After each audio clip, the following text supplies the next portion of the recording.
Hello दोस्तों, मार्गदर्शन पे आपका बहुत बहुत स्वागत है। दोस्तों, आज मैं बात करूंगी आपसे कि भगवान भोलेनाथ की पूजा में कौन कौन सी सामग्री हमें रखनी चाहिए, और अगर आपके पास उतनी सामग्री नहीं इकट्ठी हो पाती हैं जितनी इस वीडियो में बताई गई हैं या जितने हमारे शास्त्रों में बताई गई हैं, जिन जिन चीज़ों से भगवान भोलेनाथ की पूजा आराधना करने को, तो अगर वो सामग्री नहीं मिल पाती है तो क्या हमारी पूजा अधूरी रह जाती है? क्या हमें अपनी पूजा का संपूर्ण फल नहीं मिल पाता है?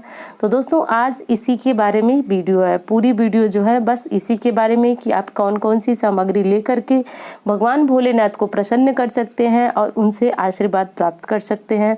और जितनी सामग्री वीडियो में बताई गई है, अगर वो चीज़ें आपको नहीं मिल पाती हैं, क्योंकि दोस्तों हर समय एक जैसी परिस्थितियां नहीं होती हैं, हमेशा परिस्थितियों में बदलाव होता रहता है, और हम चाहते हुए अपने अंदर बहुत सारी श्रद्धा रखते हुए भी वो सारी सामग्रियां नहीं ला पाते हैं जिनकी हमें ज़रूरत होती है पूजा के लिए।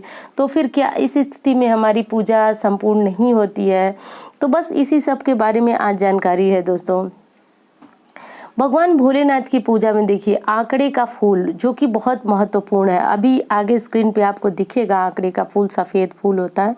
तो वो फूल अगर आप भगवान भोलेनाथ की पूजा में रखते हैं तो ये आपके लिए काफ़ी अच्छा होता है। और दोस्तों, बेलपत्र, आप लोगों को पता है कि भगवान भोलेनाथ अवघड़ दानी है। ये तो मात्र बेलपत्र और गंगा जल से भी प्रसन्न हो जाने वाले, यानी देखिए, अगर बहुत सारी सामग्री नहीं है तो वो सिर्फ बेलपत्र और गंगा जल से भी प्रसन्न हो जाते हैं और हमें मनवांछित वरदान भी देते हैं, और हम स्वयं भी शिवमय हो जाते हैं। यानी उनकी कृपा ऐसी होती है हमारे ऊपर कि उनकी कृपा से हम पूरी तरह सराबोर हो जाते हैं। हम खुद नहीं सोच पाते हैं कि हमें क्या सामग्री नहीं है, या मतलब हम जो भी चढ़ाते हैं बिल्कुल श्रद्धा से, प्रेम से चढ़ाते हैं, और हमको खुद एहसास नहीं हो पाता है क्योंकि हम किस तरह से पूजा करते हैं, क्योंकि हम खुद शिवमय हो चुके होते हैं। तो बस इसीलिए दोस्तों, आपको अपना प्रेम और श्रद्धा सुमन सबसे पहले अर्पित करना चाहिए। जब आप श्रद्धा सुमन अर्पित करते हैं तो सांसारिक सुमन का कोई बहुत महत्व ही नहीं रह जाता है। तो देखिए दोस्तों, आपको देख लेना है कि कौन कौन सी चीज़ें हैं जो भगवान भोलेनाथ की पूजा में अगर मिल सके तो आपको अवश्य रखना है, क्योंकि देखिए, इन एक एक चीज़ों का हमारे शास्त्रों के अनुसार बहुत अधिक महत्व है। और इन एक एक चीज़ों को चढ़ाने से भगवान भोलेनाथ आपको अलग अलग तरह के फल प्रदान करते हैं, और इन फलों की वजह से आपका जीवन भी बहुत सुचारू रूप से, और जो जीवन में विघ्न बाधाएँ आती हैं वो भी समाप्त हो जाती हैं, और आपका जीवन काफ़ी अच्छी तरह से पटरी पे चलने लगता है। तो दोस्तों, हमारी बहुत सारी मनोकामनाएं भी होती हैं, तो उन मनोकामनाओं को सिद्ध करने के लिए ये सावन का महीना बहुत अच्छी तरह से, आप अगर सावन के महीने में भगवान को आपने पूजा कर लिया, आराधना कर लिया, तो निश्चित रूप से आपकी पूजा आराधना संपूर्ण हो जाती है। भगवान आपकी आराधना, पूजा या जो भी आपकी इच्छा है उसे ज़रूर सुनते हैं। तो चलिए दोस्तों, देखते हैं वो सूची, वो लिस्ट क्या क्या है। तो देखिए, आंकड़े का फूल अगर मिल जाए तो आप ज़रूर रखिए, और अगर नहीं मिल पाता आंकड़े का तो कोई भी सफ़ेद फूल, केतकी फूल को छोड़ करके आप भगवान की पूजा में सफ़ेद फूल जरूर चढ़ाइए। अब माता गौरी को आप लाल फूल चढ़ाएंगे, ये आप सभी को पता है। तो गौरी माता को लाल फूल चढ़ाइए, और भगवान जी को, मतलब भोलेनाथ को, आप सफ़ेद फूल चढ़ाइए। आंकड़े का मिले तो अच्छा है, नहीं मिले तो सफ़ेद कोई भी फूल चढ़ाइए। अगर आप फूलों का हार बना लेते हैं, सफ़ेद फूलों का अगर आप हार बना लेते हैं तो ये काफ़ी अच्छा होता है भगवान को चढ़ाने के लिए। ये शिवलिंग पे ही आप अर्पित करें। देखिए, मंदिर में हम जाते हैं तो बहुत जगह पे जो है कि भगवान भोलेनाथ की प्रतिमा भी होती है, शिवलिंग भी होता है, तो हम क्या करते हैं कि हार को जो है कि प्रतिमा पे अर्पित करते हैं। तो दोस्तों, हार को भी आप बाकी चीज़ों के साथ आपको शिवलिंग पे भी अर्पित करना है। और एक दीपक लेना है आपको, घी का दीपक हो या तिल के तेल का दीपक, आप घी का हो तो शुद्ध गाय के घी का दीपक अगर आप जलाते हैं तो बहुत अच्छा है। शिव महापुराण में भी लिखा गया है कि जो व्यक्ति भगवान भोलेनाथ को गाय के घी का दीपक जो अर्पित करता है उसे अखंड लक्ष्मी की प्राप्ति होती है। तो आप जब भी जाएं तो एक दीपक जरूर लेके जाएं। ये तो दोस्तों हम सभी को बहुत आसानी से मिल जाता है, तो एक दीपक आप जरूर ले जाइए। और बेलपत्र तो आप सभी को पता है, बेलपत्र जरूर रखिए। और दोस्तों, बेलपत्र की तो एक विशेषता भी है कि ये 6 महीने तक बासी ही नहीं होता है। यानी हम अगर भोलेनाथ के ऊपर से उतारा हुआ बेलपत्र को फिर से गंगा जल और या साधारण पानी से ही धोते हैं, तो धोने के बाद हम चाहें तो भगवान भोलेनाथ को दोबारा भी वो बेलपत्र चढ़ा देंगे तो हमको फिर से नए बेलपत्र चढ़ाने के समान ही पुण्य की प्राप्ति होगी। अब दोस्तों रक्षा सूत्र भी आपको ले जाना है। रक्षा सूत्र आप समझ रहे होंगे, जो कलावा जिसको बोला जाता है और बहुत जगह पे रक्षा बोला जाता है, तो वो भी आपको ले जाना है। और ये इसलिए लिया जाता है दोस्तों क्योंकि इसके रूप में हम भगवान को वस्त्र अर्पित करते हैं। कलावा क्या है, थोड़ा सा तोड़ करके हम भगवान को चढ़ाते हैं, तो वो वस्त्र रूपी कलावा होता है। तो ये भी आप जरूर ले जाइए और भगवान गणेश जी, कार्तिकेय जी, माता गौरी और भगवान भोलेनाथ को वस्त्र रूप में कलावा जरूर इन्हें अर्पित कीजिए। और देखिए धतूरे का फूल भी आता है और धतूरे का जो बीज वाला गोल गोल आता है फल, वो भी आप अर्पित करें, भगवान को मिल जाए तो ये तो आसानी से मिल जाता है। और जो पूजा की दुकानें होती हैं वहाँ भी आपको आसानी से मिल जाए, तो मिल जाए इसलिए कह रही हूँ दोस्तों क्योंकि परिस्थितियाँ आप सभी समझ रहे हैं क्यों मैं बोल रही हूँ। क्योंकि अगर साधारण समय होता तो इस सावन के महीने में जितनी सारी सामान मैं बता रही हूँ वो सब कुछ मिल जाता आपको, लेकिन परिस्थिति कुछ साधारण नहीं है, तो इसलिए मैं मिल जाए शब्द का प्रयोग कर रही हूँ। तो फिर मिल जाए तो आपको धतूरे का फूल और फल दोनों चढ़ाना है। और दोस्तों भांग आती है, भांग भी आपको बहुत आराम से मिल जाएगी। यानी देखिए भांग को आप किसी डब्बे में भर लीजिए। अगर आप प्रति सोमवार करते हैं, 16 सोमवार करते हैं, तीज का मतलब भगवान भोलेनाथ को कोई भी पूजा करते हैं तो भांग अर्पित करने से वो काफ़ी प्रसन्न होते हैं। तो आप थोड़ा सा भांग को शिवलिंग पे ही चढ़ाइए। चढ़ाने के बाद आपको एक चीज़ और चाहिए, कपूर। अंत में आरती करने के लिए कपूर भी रख लीजिए। भगवान भोलेनाथ जो है चूरमा के प्रसाद से बहुत प्रसन्न होते हैं। चूरमा वो होता है दोस्तों जो आटा को घी में भून करके और उसमें चीनी मिलाया जाता है, सूखे फल मिलाया जाते हैं, तो उसको चूरमा बोलते हैं। तो आप चाहें तो चूरमा का प्रसाद भी रख सकते। चाहें क्या दोस्तों, 16 सोमवार हुआ या सोमवार, मतलब भगवान को विशेषतर चूरमे का प्रसाद चढ़ाया जाता है। चूरमे का प्रसाद इन्हें काफ़ी प्रिय माना जाता है, तो आप चूरमे का प्रसाद भी बना लें। और कुछ फल जो सीजनी फल होते हैं, मौसमी, जिन्हें ऋतु फल बोला जाता है, वो भी आप रख लीजिए। और हाँ, दुर्वा घास भी आप रख लीजिए। दुर्वा घास जो है वह चढ़ा दीजिए भगवान गणेश जी को। इससे भी बुद्धि और ज्ञान के देवता हैं, इससे भी आपको काफ़ी लाभ मिलता है। तो दुर्वा जो है, बारिश का मौसम है, बहुत आसानी से आपको मिल जाएगा, तो दुर्वा भी आप रख लीजिए और इन्हें भगवान गणेश को अर्पित कर दीजिए। अब भगवान भोलेनाथ के अभिषेक के लिए आपको दूध लेना है, गंगा जल लेना है, दही, चीनी, घी और शहद, ये सारी चीज़ें ले लेनी है। और दोस्तों पूजा की दुकान पे आपको जो है कि जनेऊ मिल जाएगा, तो आप भगवान को कलावा अर्पित न करके जनेऊ भी अर्पित कर सकते हैं। जनेऊ अर्पित करना इन्हें काफ़ी अच्छा होता है। तो आप पहले तो वस्त्र रूप में आप कलावा अर्पित करने के बाद जो है आप जनेऊ अर्पित करें।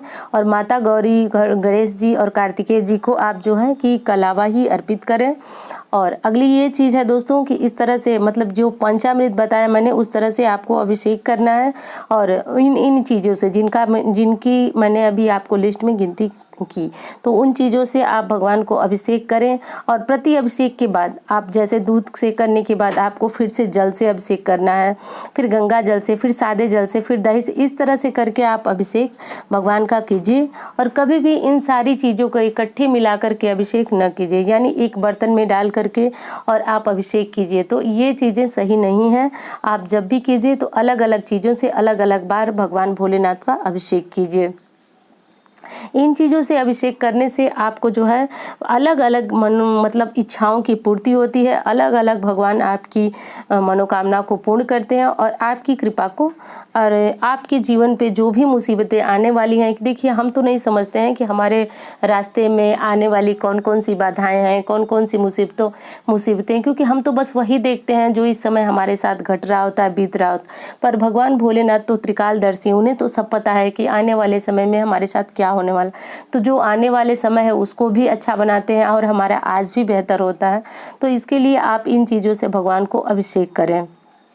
और माता गौरी के लिए आप लाल फूल ले जाइए और सिंदूर भी ज़रूर ले जाइए। अगर आप सुहागन हैं तो सिंदूर ज़रूर ले जाइए और सिंदूर इन्हें ज़रूर चढ़ाइए और ऐसा कीजिए। और दोस्तों अंत में अगर आपको मिल सके तो पान और सुपारी आप ज़रूर रखिए। पान और सुपारी पूजा के बाद आप शिवलिंग पे और गणेश जी, कार्तिकेय जी, माता गौरी सबको पान और सुपारी ज़रूर अर्पित कीजिए। ऐसा भी पूजा की पूर्णता को माना जाता है। ये जो है विशेष पूजा में आता है। तो दोस्तों यही सारी सामग्री आपको ज़रूर रखना है। और जब भी अभी जो मैंने सामग्री आपको बताई वो सारी सामग्री आप सावन सोमवार में भी रख सकते हैं। जो प्रति सोमवार हर सप्ताह के करते हैं हम लोग वो भी रख सकते हैं। और जो तीज की पूजा होती है तो वो उसमें भी मतलब भगवान भोलेनाथ की जो भी पूजा आप करते हैं तो उसमें आप ये चीज़ें रखेंगे तो आपकी पूजा जो है वह संपूर्ण मानी जाती है। और आपके मन में भी कहीं किसी तरह की दुविधा नहीं होगी कि आपकी पूजा पाठ में जो है कुछ चीज़ें छूट गई, कुछ चीज़ें नहीं मिली। तो इस तरह से ही आपको दोस्तों कुछ सारी सामग्रियों का इंतज़ाम करना है और रखना है। और दोस्तों एक चीज़ और है जो कि मैंने पहले भी अभी बताया आपको कि इतनी सारी सामग्री इकट्ठी नहीं हो पाती हैं तो क्या करें। तो दोस्तों बस आपको क्या करना है कि आपको गंगा जल, जिस मैंने पहले ही अभी सावन शुरू हुआ था उससे पहले ही मैंने बताया कि आपको किन किन बहुत ज़रूरी चीज़ों का इंतज़ाम करके रखना था। तो उसमें मैंने बताया था कि आप गंगा जल का भी इंतज़ाम करके ज़रूर रखें। तो दोस्तों गंगा जल के बिना तो हम कह सकते हैं कि भगवान भोलेनाथ की पूजा ही अधूरी होती है। तो आप गंगा जल थोड़ा सा रखें और उसमें साधारण जल मिला करके भगवान को चढ़ाएं। गंगा जल चढ़ाने से मतलब आपकी पूजा जो है संपूर्ण हो जाती है, इसे हम कहेंगे संपूर्ण पूजा। तो इतनी सारी सामग्री नहीं भी हो तो आप गंगा जल से भगवान को नहला दें। उसके बाद उन्हें क्या करें कि बेलपत्र चढ़ाएं, फूल जो भी मिल सके आपको वो चढ़ाएं। वैसे फूल भगवान भोलेनाथ को सफ़ेद ही चढ़ता है और गलती से भी केतकी फूल हाथों से न चढ़ जाए, बस इस बात का ध्यान रखिए। हल्दी न चढ़ाइए, रोली न चढ़ाइए, भगवान को सफ़ेद चंदन चढ़ाइए। इससे भगवान भोलेनाथ को शीतलता मिलती है और भगवान भोलेनाथ की कृपा भी हम भक्तों को जरूर मिलती है। तो ये चीज़ें चढ़ाएं और उसके बाद आप क्या करें कि आरती ज़रूर करें। आरती आप सभी को याद है भगवान भोलेनाथ की, याद होगी और नहीं होगी तो आप किताब भी लेकर के, अगर मंदिर में पूजा करते हैं बाहर जा कर के तो आप किताब लेकर के जाइए, या वहाँ भी आपको किताब बहुत आसानी से मिल जाएगी। और अगर आप ऐसा नहीं कर रहे हैं, घर में पूजा कर रहे हैं, तो आप आराम से जो सोमवार व्रत की किताब आती है, सावन सोमवार, 16 सोमवार, तो उन सब में आपको पीछे भगवान की आरती मिल जाती है। तो भगवान भोलेनाथ की आरती कीजिए, माता गौरी की कीजिए, गणेश जी की कीजिए, तो आरती कीजिए और इस तरह से आपकी पूजा जो है वह संपूर्ण हो जाती है। दोस्तों कभी भी मंदिर में अगर आप पूजा कर रहे हो या घर में, जब आप आरती करें तो घंटी ज़रूर बजाएं। तो देखिए घंटी बजाने से क्या होता है कि घर में कर रहे हैं तो वास्तु दोष समाप्त होता है, और मंदिर में कर रहे हैं तो उससे भी बहुत सारे जो है कि हमें लाभ होते हैं, हमारे कष्ट कटते हैं। दोस्तों सबसे बड़ी चीज़ ये है, हमारे कष्ट कटते हैं, हमारी मुसीबतें कटती हैं, और जो हमारा मन होता है वह पूजा के बाद बिल्कुल शांत चित्त होता है। ये बहुत ज़रूरी बात है दोस्तों कि जब हम पूजा पाठ कर रहे हैं तो उस समय हमारा मन शांत हो और हम बिल्कुल भगवान की पूजा आराधना की तरफ ही अपना ध्यान रखें। तो देखिए जब भी आप भगवान भोलेनाथ के मंदिर जाएं, माता दुर्गा के, हनुमान जी के, किसी भी देवता के मंदिर जब आप जा रहे हैं तो वहाँ से निकलते समय और वहाँ प्रवेश करते समय घंटी जरूर बजाएं। घंटी बजाना ये हमारे लिए बहुत अच्छा है, तो आप घंटी जरूर बजाइए। घर में भी पूजा कर रहे हैं तो आप जरूर घंटी का प्रयोग कीजिए। घंटी बजाने से अगर घर में कोई छोटा वास्तु दोष भी है तो वो भी समाप्त होता है, घर का माहौल जो है बिल्कुल सकारात्मक होता है, परिवार में प्रेम होता है, सभी सदस्यों के बीच जो है एकता होती है। तो इस चीज़ का ध्यान रखें। और अंत में दोस्तों आपको दक्षिणा भगवान भोलेनाथ को जरूर चढ़ाना है। तो दक्षिणा आप अपनी इच्छा के अनुसार जितनी आपको इच्छा हो उतनी चढ़ा दें। दक्षिणा भी आपको शिवलिंग पे ही चढ़ाना है। और अगर आप घर पे पूजा कर रहे हैं तो फोटो है, शिवलिंग है, जहाँ भी हो आप चढ़ाते जाइए। अगर प्रतिदिन आप दक्षिणा चढ़ाते हैं तो इसे भी आप रखते जाइए। और जब अंत में आप घर पे जो शिवलिंग है उनका विसर्जन करते हैं तो उसके बाद उस दक्षिणा को रख लीजिए। चाहे तो आप किसी मंदिर में भी ये दक्षिणा दे सकते हैं, या कोई आपके पुरोहित है ब्राह्मण जी तो उन्हें भी आप दे सकते हैं। तो ये दक्षिणा आप उन्हें दान कर दें। तो अंत में हमें अपनी इच्छा अनुसार दक्षिणा भी जरूर चढ़ानी चाहिए भगवान भोलेनाथ को। तो इस तरह से करके आपकी पूजा जो है वह संपूर्ण हो जाती है। एक बात और है दोस्तों, भगवान भोलेनाथ को कभी भी तांबे के लोटे से जो है कि दूध भर के दूध भर के नहीं चढ़ाया जाता है, क्योंकि ये दूध जो है कि विषैला माना जाता है। तो देखिए एक तर्क था कि भगवान भोलेनाथ तो खुद ही विषधर है, विष का पान किया। दोस्तों उन्होंने विष का पान किया, लेकिन हम उनकी प्रसन्नता के लिए उनकी पूजा कर रहे हैं, तो कभी भी विष रूप में दूध उन्हें नहीं अर्पित करना चाहिए। और जब आप तांबा और दूध को मिला देते हैं तो वो विष समान ही हो जाता है। तो हमें भगवान भोलेनाथ को अच्छी अच्छी चीज़ों से, जैसे दूध, गंगा जल, दही, चीनी, शहद, शक्कर, इन सारी चीज़ों से उनका अभिषेक करना है, न कि विष से। तो बस इसी सब बातों को आपको ध्यान रखना है। और दोस्तों उम्मीद करती हूँ कि वीडियो आपके लिए उपयोगी होगा और मिलती हूँ इसी तरह की वीडियो के साथ। धन्यवाद।